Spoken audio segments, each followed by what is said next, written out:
मिराग से आने के बाद युवराज रुद्रदेव को भी अधूता के जैसे एक शरीर की आवश्यकता हुई, जिसका उपयोग करके वो यहाँ के रहन सहन और भाषा इत्यादि चीजों से रूबरू हो जाए।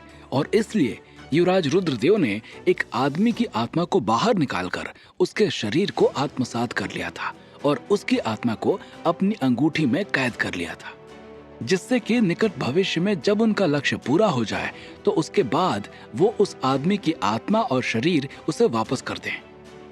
युवराज रुद्रदेव ने जिस आदमी के शरीर पर कब्जा किया था वो आदमी और कोई नहीं बल्कि रिया माथुर के घर का नौकर गोली था। गोली को रिया ने कुछ दवाइयां लाने के लिए भेजा था। युवराज रुद्रदेव ने गोली के कार्य को पूरा करने के बाद अपने लक्ष्य पर निकलने का निर्णय लिया था और इसीलिए वो ईटानगर के पॉश एरिया में बने हुए रिया माथुर के बंगले के अंदर पहुंच गए थे। वहां से वो रिया माथुर के गार्डन में पहुंच गए थे। रिया माथुर ने जब गोली का रूप धरे युवराज रुद्रदेव को देखा तो युवराज रुद्रदेव की आंखों के सामने से पारद के पृथ्वी पुराने से लेकर अब तक की हुई सारी घटना की एक धुंधली तस्वीर तैर गई थी। वो धुंधली तस्वीर आते ही युवराज रुद्रदेव को एहसास हो गया था कि उनके सामने जो लड़की है वो कभी न कभी पारद धारण करने वाले राज्य रक्षक से जरूर मिली है। उन्हें स्मृति में सिद्धार्थ का चेहरा भी दिखाई पड़ गया था, लेकिन वो चेहरा इतना ज्यादा धुंधला था कि युवराज रुद्रदेव उस चेहरे को पहचान नहीं पाए थे। लगता है इष्ट देव मेरे साथ हैं, इसलिए उन्होंने मुझे ऐसी लड़की से मिलाया है जो पारद से संबंध रखती है। युवराज रुद्रदेव अपने आप से बड़बड़ाते हुए बोले। क्या हुआ गोली, तुम ऐसे खड़े क्यों हो? सब कुछ ठीक है ना? और अपने आप से क्यों बड़बड़ा रहे हो? रिया ने गोली को बड़बड़ाता सुनकर उससे सवाल किया। कुछ नहीं मैडम, युवराज रुद्रदेव ने जवाब दिया। ठीक है, ये दवा ले जाकर अमन को दे दो और हाँ, उससे पूछ लेना अगर उसे कुछ और जरूरत हो तो। मैं थोड़ी देर बाद उससे मिलती हूँ। रिया माथुर ने युवराज रुद्रदेव से कहा। चूंकि युवराज रुद्रदेव ने गोली की सारी यादों को अपने दिमाग में आत्मसात कर लिया था, इसलिए उन्हें मालूम था कि अमन नायक कहाँ है और इसलिए वो अमन नायक को वो दवा देने के लिए उनके कमरे की तरफ चल पड़ा था। अभी एक रात पहले बीरेन के बुद्धा मार्शल आर्ट्स में घुसकर भीखू से उलझने वाले अमन नायक को आखिर क्या हुआ था, इसका खुलासा होना बाकी था।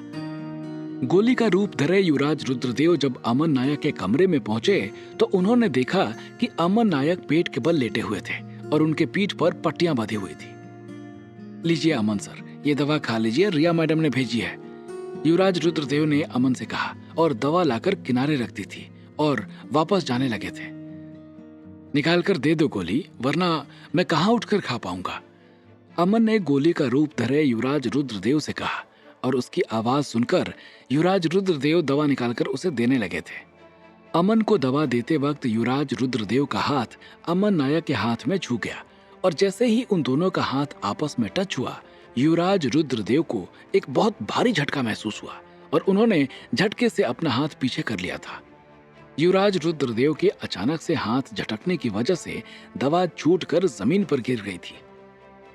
क्या हुआ गोली? अमन ने सवाल किया। कुछ नहीं, युवराज रुद्रदेव ने जवाब दिया और उसके बाद उन्होंने दवा निकालकर अमन को दी और पानी की बोतल देकर वहां से चले गए थे। रिया माथुर और अमन से मिलने के बाद उन्हें यह यकीन हो गया था कि पारद वहीं कहीं आसपास है, इसलिए वो जल्द से जल्द पारद को ढूंढने के लिए निकलना चाहते थे। युवराज रुद्रदेव अमन के कमरे से निकलकर बाहर गार्डन में आ गए थे और जैसे ही रिया माथुर की तरफ मुड़े कि उनकी नाक में पारद की गंध का एहसास हुआ। ये गंध उन्हें चिनार के पौधे से आ रही थी, जिसे सिद्धार्थ ने अपनी जादुई बारिश से सींचा था। युवराज रुद्रदेव के कदम अपने आप ही चिनार के पौधे की तरफ बढ़ते चले गए थे। युवराज रुद्रदेव ने जाकर चिनार की पत्तियों को सूंघना शुरू कर दिया था और इससे उन्हें एक अजीब सी शक्ति का एहसास हो रहा था। अभी तक उन्हें लगा था कि रिया और अमन ने पारद को देखा होगा, लेकिन जब उन्हें चिनार के पौधे से पारद की गंध मिली तो वो समझ गए कि हो ना हो राज्य रक्षक यहाँ तक आया जरूर है।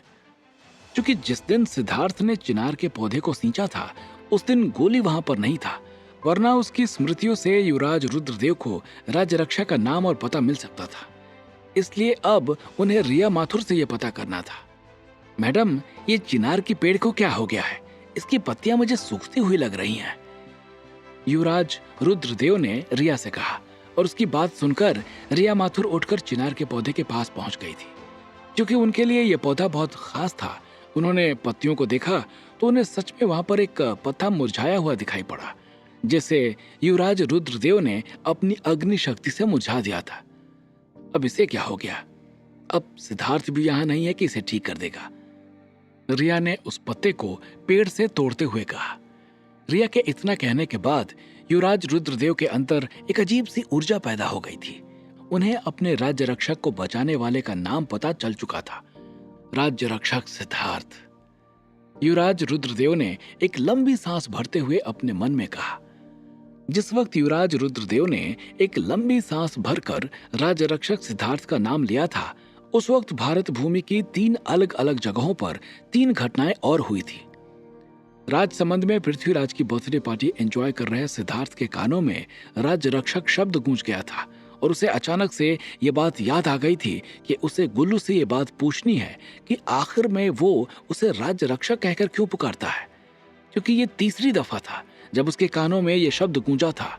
इसलिए वो गुल्लू को ढूंढने के लिए चल पड़ा था, जो इस समय उसके पास मौजूद नहीं था। राजस्थान के जयपुर में लेटी हुई देवयानी की उंगलियों ने हरकत करनी शुरू कर दी थी, और उसकी उंगलियों की हरकत देखकर दानू, रेणुका समेत सारे डॉक्टर खुश हो चले थे, क्योंकि इतने दिनों में पहली बार देवयानी के शरीर ने रिस्पॉन्स दिया था। देवयानी को शायद इस बात का एहसास हो चुका था कि युवराज रुद्रदेव पृथ्वी पर आ चुके हैं। तीसरा, रणधीर के घर में लेटे हुए युवराज शक्तिमौली के शरीर के घाव अपने आप ठीक होना शुरू हो चुके थे, और उसके मुरझाए चेहरे पर एक आभा सी फैल गई थी। शायद शक्तिमौली को एहसास हो चुका था कि उनका भतीजा युवराज रुद्रदेव खुद उन्हें ले जाने के लिए पृथ्वी पर आ चुका है। तो हम फिर से सिद्धार्थ बाबू को ढूंढ लेंगे मैडम, और वो फिर से इस पौधे को ठीक कर देंगे, युवराज रुद्रदेव ने रिया माथुर से कहा। और युवराज रुद्रदेव की बात सुनते ही रिया माथुर का चेहरा लटक सा गया था। उसके चेहरे पर एक साथ अपार दुख फैल गया था। उसका पता कहाँ है हमारे पास गोली? ना तो वो हमारे गांव प्रीतपुरा में है और ना अरुणाचल प्रदेश में। पता नहीं कहाँ गायब हो गया है वो अचानक से। कहते हुए रिया ने एक लंबी सांस भर ली थी। अब युवराज रुद्रदेव को सारी बातें ठीक से समझ में आ गई थी। उन्हें राज्य रक्षक का नाम पता चल गया था, साथ ही उनके पास ये भी जानकारी आ गई थी कि सिद्धार्थ गायब है। अब उन्हें कुलगुरु के बिगड़ते हुए स्वास्थ्य का कारण भी पता चल चुका था। अब मुझे सिद्धार्थ को जल्द से जल्द ढूंढना होगा। शायद वो किसी मुसीबत में हो और उसे मेरी जरूरत हो, युवराज रुद्रदेव ने अपने आप से कहा, और फिर उसके बाद वहां से उठकर चल पड़े थे। गोली का रूप धरे युवराज रुद्रदेव रिया माथुर के बंगले से बाहर निकल रहे थे, और रिया माथुर गोली को जाते हुए देख रही थी। रिया माथुर को जरा सा भी आभास नहीं था कि जिस सिद्धार्थ को वो अपने प्रोजेक्ट के लिए ढूंढ रही है, उसके ऊपर लाखों लोगों के जीवन की जिम्मेदारी आन पड़ी है, और उसी जिम्मेदारी को पूरा कराने के लिए युवराज रुद्रदेव खुद आए हुए हैं। इधर युवराज रुद्रदेव सिद्धार्थ को ढूंढने के लिए रिया माथुर के बंगले से निकल चुके थे, और उधर दूसरी तरफ सिद्धार्थ राज्य रक्षक शब्द का मतलब पूछने के लिए गुल्लू को ढूंढने जा रहा था। वो गुल्लू को ढूंढते ढूंढते हवेली के पीछे तक चला गया था। तंज मारना हो या बेइज्जती करनी हो तो ये महाशय मेरे सिर पर मंडराते रहते हैं, लेकिन अब जब इनकी जरूरत आन पड़ी है तो इनका पता ही नहीं है, सिद्धार्थ ने अपने आप से बड़बड़ाते हुए कहा, और उसके बाद वो हवेली के पीछे वाले हिस्से में गुल्लू को ढूंढने लगा था।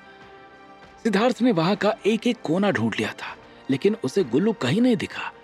अभी वो पीछे घूमा ही था कि अपने सामने कृतिका को खड़ा देखकर वो एकदम से चौंक गया था।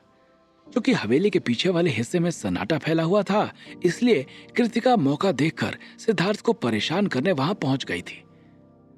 कोई बदतमीजी होनी नहीं चाहिए कृतिका, वरना समझ लो कि अब मैं बीरेन अंकल से बता दूंगा, सिद्धार्थ ने कृतिका को धमकाते हुए कहा, और कन्नी काटकर वहां से जाने लगा था। लेकिन जैसे ही सिद्धार्थ ने वहां से जाने की कोशिश की कि कृतिका ने उसका हाथ पकड़ लिया और अपनी तरफ खींचने की कोशिश करते हुए कहा, तुम पागल हो क्या सिद्धार्थ? एक खूबसूरत लड़की खुद को तुझे सौंप रही है और तुम हो कि भाग रहे हो? मर्द नहीं हो क्या? इतना कहते हुए कृतिका ने सिद्धार्थ की मर्दानगी को ललकारने की कोशिश की। उसे लगा था इतना कहकर वो सिद्धार्थ को उकसा देगी, लेकिन सिद्धार्थ को उसकी बातों से कोई फर्क नहीं पड़ा। हर लड़की के ऊपर गंदी नजर रखना मर्दानगी नहीं होती कृतिका, और जो ये तुम करने की कोशिश कर रही हो वो भी गलत है। अब हट जाओ मेरे रास्ते से, सिद्धार्थ ने उसे समझाते हुए कहा और हाथ छुड़ाने की कोशिश की, लेकिन कृतिका ने उसका हाथ बहुत मजबूती के साथ पकड़ा हुआ था। इधर कृतिका और सिद्धार्थ हवेली के पीछे आपस में बहस कर रहे थे और दूसरी तरफ सुकृति सिद्धार्थ को ढूंढ रही थी। उसे बिसलपुर जाने की जल्दी हो रही थी। पता नहीं ये सिद्धार्थ कहाँ चला गया, सुकृति ने अपने आप से कहा। तभी उसी वक्त उसे एक आदमी की आवाज सुनाई पड़ी। मैंने उन्हें हवेली के पीछे जाते हुए देखा है। ये आवाज छोटे लाल की थी। आप कौन? सुकृति ने छोटे लाल से सशंकित होते हुए पूछा। उसने छोटे लाल को पहली बार देखा था। मैं सिद्धार्थ जी का दोस्त हूँ, छोटे लाल ने कहा। छोटे लाल के द्वारा खुद को सिद्धार्थ का दोस्त बताए जाने पर सुकृति मुस्कुरा उठी थी। उसने मन ही मन सोचा कि सिद्धार्थ कितना बेहतरीन इंसान है, जहां पर जाता है सबसे दोस्ती कर लेता है। थैंक यू, सुकृति ने कहा और फिर उसके बाद वहां से चली गई थी। इधर सुकृति सिद्धार्थ को ढूंढते हुए आ रही थी और दूसरी तरफ सिद्धार्थ और कृतिका आपस में उलझे हुए थे। कृतिका जबरदस्ती सिद्धार्थ को किस करने की कोशिश कर रही थी और सिद्धार्थ खुद को छुड़ाने की कोशिश कर रहा था। कृतिका, एनफ इज एनफ, अब बहुत हुआ तुम्हारा। इतना कहकर सिद्धार्थ ने कृतिका का हाथ झटक दिया और वहां से जाने लगा था, लेकिन कृतिका ने फिर से उसके हाथ को पकड़ लिया और फिर शर्ट का कॉलर पकड़कर अपनी तरफ खींचने लगी थी। कृतिका और सिद्धार्थ आपस में उलझे हुए थे कि तभी वहां गुस्से से भरी हुई आवाज सुनाई पड़ी। ये क्या हो रहा है यहाँ? उस आवाज को सुनकर जब सिद्धार्थ और कृतिका ने सामने की तरफ देखा तो उन दोनों के चेहरे पर हवाइयां उड़ गई थी। क्या सुकृति ने देख लिया है सिद्धार्थ और कृतिका को एक साथ? और कैसे ढूंढेंगे युवराज रुद्रदेव सिद्धार्थ को? आखिर क्या है राजकुमारी प्रियांशी का पृथ्वीराज सिंह से संबंध? क्या सिद्धार्थ गुल्लू से पता लगा पाएगा अपने राज्य रक्षक होने का राज? क्या होंगे इन सभी सवालों के जवाब? हमें कमेंट करके जरूर बताएं और आगे की कहानी जानने के लिए सुनते रहिए भूमिपुत्र सिर्फ पॉकेट एफएम।